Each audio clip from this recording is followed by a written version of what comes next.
Know the gang, know the gang, know the gang. What's up, notification gang? You part of the notification gang. Let me know in the comment section.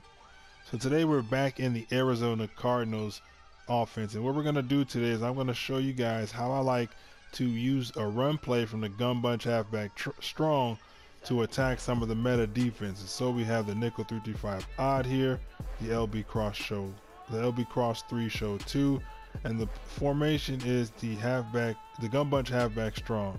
Now I have Halfback Draw in as a backup, but the main play that we're going to take a look at is the inside zone. I'm going to show you how I use this play to run against the 335 odds, the 335 normal, and the big nickel over G. Let's get into it. If you're new to this channel and you find this video useful, hit that subscribe button, hit the notification bell so you never miss an upload. So we're going to start off by going against the 335 odd because obviously it's the most popular defense online, and it's a problem if the person behind it is a good user defender in general. So the easiest way I like to run against this from this formation is from the inside zone, and all I do is motion the slot receiver into the inside of the offense, and once he passed the tight end, I will hike the ball. So you see here, he gets past the tight end, you hike the ball, and now you have all day. It's the easiest way to run, and it gets you the biggest yards, but it's also easy to shut down if the user defender catches on and he knows what you're going to run. So we're going to have the same defense set up real quick. We have the same defense set up, and now with the user, if he is able to anticipate the run and knows what you're doing and he's able to shoot over to this gap, he's going to be able to stop the run. Now it's going to be a little bit hard for me to shoot the gap because I'm going to have two controllers in my hand, but you see here, he runs here. All he does is come over, and now he has to change the entire direction of your play.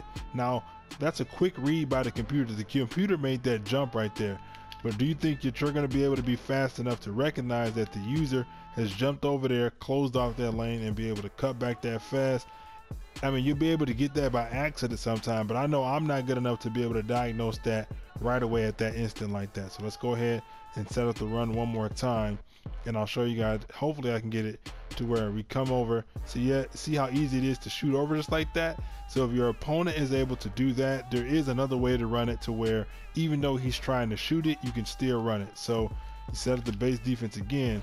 Now this one won't give you as many yards as the first setup, so that's why if you can run the first setup and the user isn't shutting the run down, I would recommend that one. This one won't get you as many yards, but it should give you a good chance to block the user. The second way is to motion the tight end, and as soon as the tight end starts moving, you go ahead and hike the ball. So you see here, tight end's moving, hike the ball, and the tight end's gonna go hit that user. Now it's up to you to make that play. Now the user won't be able to shut down the run right away. The computer is doing all of that running, but you see here, by motioning the tight end just a little bit, the tight end's gonna make a beeline to that user. You motion in the tight end, he comes through and he makes a beeline for that user and he hits him. Now if you got a fullback there with a great run block, or you maybe even lead the way, might be able to help you block him off like that. But the fact that he interacts with the user and he bumps him, now it gives you see how wide this lane is to the outside? If you know you're gonna get that block, you don't even have to cut your run this close to the inside of the line. You can run at a better angle to the outside and run out here. Let's see if we can go ahead and make that happen. Obviously it's going to be hard because I'm got two controllers in my hand. So you see here, I'm going to try to control both of them. Obviously you can call me the user run god, but you're going to see here, you got him over here, you snap the ball over here, you block here, and now you run to the outside. Obviously it looks a little wonky because I'm switching between controllers in the middle of the play, but you guys get it, right? You're able to block that user by bumping him with the tight end, and you go ahead and running the inside zone to the outside. Those outside defenders really aren't a factor because they don't really get in the way. So now let's go in to how I run it against the big nickel over G real quick. So we're out here in the big nickel over G, we got that on the field. And I'm going to set it up to where your opponent, the people are trying to get those glitchy edge rushers. So what they'll do is they'll pinch their line, they'll spread to the outside, and then they'll put this guy here or one of the linebackers on the line of scrimmage so that way they can get that glitchy edge rush. So there's two different ways you want to run it. If you want to run to the inside, you motion your tight end. If you want to run to the outside, then you can motion your tight end or the outside receiver. I'm normally motion the outside receiver just to complement the other player, so that way it's not just a super tail if my opponent is running, or for my opponent to get a tail on what I'm doing.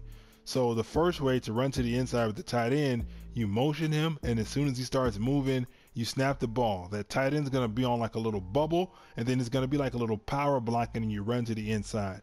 I normally only do this for this type of set if I know that my offensive line is better at run blocking than the defensive line is at block shedding. You see how he kind of bubbles out, and then you run to the inside like on a little power block. Now obviously that offensive lineman is not able to block that defensive lineman, so I would take note of that, and I wouldn't run this again because I know during whatever matchup that you may have, your offensive line cannot really block their defensive line. Now obviously this is practice mode, so the defensive line is like roided out, but in general, if you're able to find somebody able to, now you see it's like a little power run, but if you're able to block the defensive line, you have good enough players on your offensive line, you can run that just to switch it up. So now your opponent isn't anticipating too many outside runs from this set. You can also run it to the outside by doing the same type of motion with either the tight end or the wide receiver, but you just wait till they get to the outside. So for example, we're going to use this wide receiver. You just motion the receiver to the outside. Once he gets past the tackle, you go ahead and hike the ball, and then you run to the outside. Now hopefully you got some better blocking than I do. Like I think 13 is Christian Kirk. Hopefully you got some better run blocking to where you're actually able to hold up to a run block on the outside. But that's how you run to the outside. You're able to connect on your blocks to the outside. Now it's up to your, that's Christian Kirk on the outside. Now it's up to the run blocking of your offensive players. If you want tight ends out there to get rid of run blocking, you put them out there, and then you run that ball on them. So that's how I run against the big nickel over G. Let's go ahead and show you guys how I use this run against the 3-3-5. Actually, you know what? Hold on. Do I have the halfback draw? The halfback draw works well against this pretty well. I mean, as well, I guess. I can't even speak right now. Let's go ahead and set up the big nickel over G. You get it set up in here. Get your opponent right here. Now with the halfback draw, you can just run the play as is, but you can also motion in this guy here and then halfback draw. And now you got the halfback. You see how the wide receiver came and blocked. He went and blocked. Let's go and take a look at the instant replay. He went and blocked the linebacker. That's what you want. We got a block shed on the defensive line, but that's going to happen every once in a while anyway, especially with like Mean Joe Green out there. But you see here, we motion that wide receiver to the inside, and he goes and he blocks that linebacker.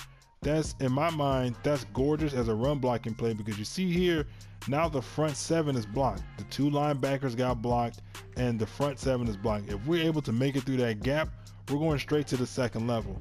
You got a tight end right here, and you can actually hold the block. Now you get into the second level with that block. You guys see that we got stopped because of a block shed, but the run blocking sets up perfectly, especially against this. You got him in here. Are we out here in the halfback draw? Motion to the inside, hike the ball, and now you're out there, and now hopefully you get better blocks than the offensive lineman actually makes contact. But you see here, you're able to use motion with the inside zone and the halfback draw to get yards against this formation. Once again, I actually want to break one off. There we go. That's more like it right there. Okay, let's jump into running against the 3-3-5 odd, or 3-3-5 normal. My bad. So the 3-3-5 normal is a little tough because obviously if you got a good user defender, he's going to be able to shoot the gap on the inside zone, right? They'll be able to shoot the gap like this. What they'll do is they'll man up on that running back. They'll stand to the outside of the line, and then when you try to run a inside zone, they'll shoot the gap and come on the inside. So the one way, you either run the halfback draw or you motion a guy to the inside. So let's go ahead and do a little bit of experimenting with this. Normally I just run the halfback draw, but you see here, let's go ahead and let's motion in the wide receiver real quick. It's going to be hard for me to shoot the gap once again because, you know, I'm trying to grow 4 hands real quick. But you motion him over, you try to shoot that gap, and now the wide receiver goes ahead and block him. So you motion the wide receiver in, and he should be able to block that block that linebacker. I wasn't in control of the running back, so I wasn't able to actually run the way I want to, but you see that works as well. Now let's go ahead and jump into the halfback draw. So now we're in the halfback draw. Let's set up our defense real quick. Now when you run in the halfback draw, you want the wide receiver to motion over a little bit farther to the left side because you want him to block that user linebacker. So you see here, you want him to come over to the left side, and then you want to hike the ball over here. That way you see how he connects with the user linebacker, and now you're able to make a read and run to the outside, or run to the inside, or run to the left, or run to the right. But that's going to be it for this video, guys. I appreciate you guys showing up. If you learned something from this video and you found it pretty useful, hit that like button to help your boy out. It shows me that I made a good video that helped you out, and it helps the channel or this video reach other people. I appreciate you guys for showing up. I'll see you guys around next time. Peace.